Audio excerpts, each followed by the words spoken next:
வணக்கம். நமது முந்தைய பகுதியில எம்ஆர்ஏஎஸ் பத்தி விரிவாக பார்த்தோம். ஞாபகம் இருக்கா?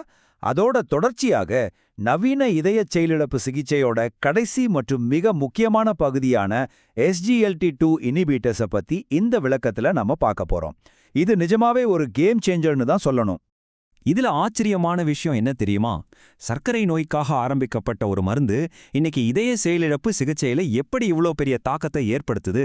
இத புரிஞ்சுக்க நம்ம இதயமும் சிறுநீரகங்களும் எப்படி ஒண்ணுக்கொண்ணு பேசிக்குது, ஒருவேளை அந்த பேச்சுவார்த்தை நின்னுட்டா என்ன ஆகும்னு முதல்ல நாம பார்க்கணும். சரி, இன்னைக்கு நாம என்னென்ன பார்க்க போறோம்? இதயம், சிறுநீரக இணைப்பு, இந்த சிகிச்சையோட 4வது தூண், இதோட எளிமையான மருந்து அளவுகள், கவனிக்க வேண்டிய பக்க விளைவுகள், அப்புறம் வீட்லயே உங்களை நீங்க எப்படி பாதுகாப்பா கவனிச்சுக்கிறது. வாங்க, ஒரு தெளிவான புரிதலுக்காக இது எல்லாம் ஒண்ணா விரிவா பார்க்கலாம். முதல் கட்டமா கார்டியோ ரீனல் சிண்ட்ரோம் அப்படிங்கிற இதயம் சிறுநீரக இணைப்பை பத்தி பார்க்கலாம்.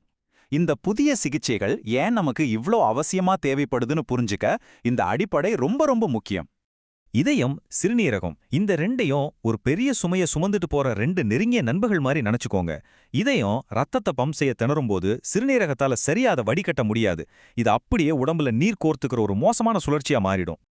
இங்க கவனிங்க, இதயம் பலவீனமாகும்போது சிறுநீரகத்துல அதிகப்படியான உப்பும் தண்ணியும் சேர்ந்து தங்கிடுது. ஒரு கட்டத்துல ரெண்டுமே வேலை செய்ய திணற ஆரம்பிக்கும். இந்த சிக்கலான சுழற்சியை உடைச்சு உறுப்புகளை காப்பாத்துற இடத்துல தான் இந்த SGLT2 இன்ஹிபிட்டர்ஸ் களமிறங்குது. இப்போ நாம நேரடியா விஷயத்துக்கு வருவோம்.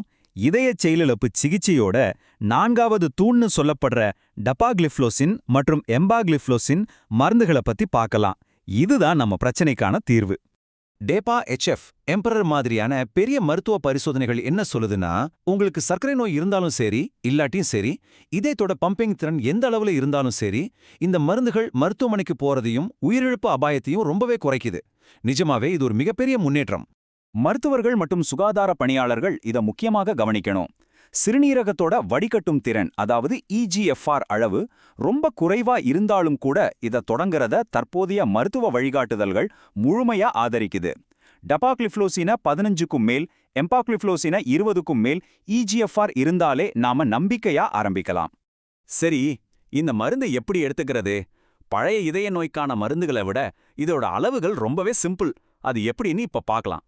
அந்த மேஜிக் நம்பர் என்ன தெரியுமா? வெறும் 10 மில்லிகிராம். ஆமாங்க, டபாக்லிஃப்ளோசின், எம்பாக்லிஃப்ளோசின் ரெண்டுக்குமே ஒரு நாளைக்கு 10 மில்லிகிராம் அளவுதான் ஸ்டாண்டர்ட். இதுல சிறப்பம்சமே என்னன்னா, மாசக்கணக்கா மருந்தின் அளவை ஏத்தி இறக்கி செக் பண்ண வேண்டிய அவசியமே இல்ல. நீங்க ஆரம்பிக்கிற அதே 10 mg அளவுதான் உங்களுக்கான சரியான இறுதி அளவு. அதாவது நோ டோஸ் டைட்ரேஷன் ரெக்வயர்ட். இது நோயாளிக்கும் சரி மருத்துவருக்கும் சரி எவ்வளோ பெரிய ரிலீஃப் இல்லையா? எந்த ஒரு மருந்தா இருந்தாலும் பக்க விளைவுகள்னு சில விஷயங்கள் இருக்கும். அதை பத்தி எந்த மெடிக்கல் ஜார்கனும் இல்லாம ரொம்ப எளிமையா நமக்கு தேவையான விஷயங்களை மட்டும் இப்ப பார்க்கலாம். முதல் சில வாரங்கள்ல நீங்க வழக்கத்தை விட அதிகமா சிறுநீர் கழிக்கலாம். உடம்புல இருக்கிற அதிகப்படியான சர்க்கரையும் உப்பும் வெளியேறதுனால தான் இப்படி நடக்குது. அதே போல உங்க ரத்த பரிசோதனையில கிரியாட்டினின் அளவு ஒரு 20% வரைக்கும் தற்காலிகமா அதிகரிக்கலாம். இது மருந்து வேலை செய்யறதோட ஒரு சாதாரண மாற்றம் தான், அதனால பயப்பட தேவையில்லை. ஆனா இங்க ஒரு மிக முக்கியமான எச்சரிக்கை. உங்களுக்கு டைப் 1 சர்க்கரை நோய் இருந்தா கண்டிப்பா இந்த மருந்துகளை தொடவே கூடாது. ஏன்னா இது டயாபெட்டிக் கீட்டோ அசிடோசிஸ் அப்படிங்கிற ஒரு தீவிரமான ஆபத்தான பக்க விளைவை ஏற்படுத்த வாய்ப்பிருக்கு. இதை எப்பவும் ஞாபகத்துல வச்சுக்கோங்க.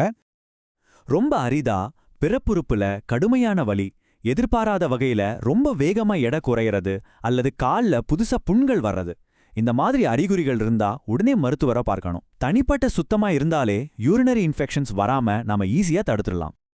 கடைசியா நாம வீட்ல இருக்கும்போது இந்த சிகிச்சையை எப்படி கையாடுறதுன்னு பார்க்கலாம். மருத்துவர்களோட அட்வைஸை நம்ம அன்றாட வாழ்க்கைக்கு ஏத்த மாதிரி எப்படி மாத்திக்கிறதுங்கிறது ரொம்ப முக்கியம். இத சிக் டே விதிகள்னு சொல்லுவாங்க.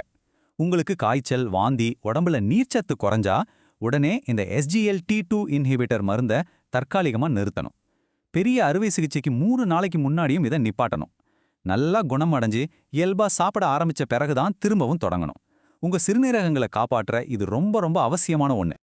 இங்க நாம ஒரு விஷயத்தை பேலன்ஸ் பண்ணி ஆகணும்.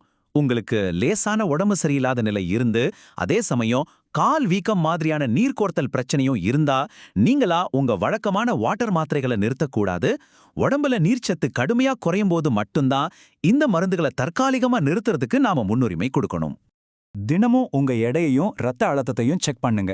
3 நாள்ல 2 கிலோக்கு மேல திடீர்னு எடை கூட்டுறது, பிபி தொடர்ந்து 90க்கும் கீழே குறையிறது, 12 மணி நேரமா சிறுநீரே போகாம இருக்கிறது, அல்லது புதுசா கடுமையான தலை சுற்றல், குழப்பம் வர்றது, இதெல்லாம் டேஞ்சர் சிக்னல்ஸ்.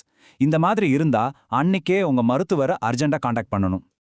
இப்போ இதய செயலிழப்பு சிகிச்சையோட 4வது தூண் பத்தின ஒரு முழுமையான வரைபடம் உங்க கையில இருக்கு. உங்க மருத்துவரை சந்திக்கும்போது இந்த விஷயங்களை மனசு விட்டு பேசுங்க. உங்க இதயத்தையும் சிறுநீரகத்தையும் நாளைக்காக பாதுகாக்க இன்னைக்கு நீங்க எடுக்க போற அந்த முதல் சிறப்பான முடிவென்ன யோசிங்க. ஏன்னா உங்க ஆரோக்கியம் முழுக்க முழுக்க உங்க கையில தான் இருக்கு.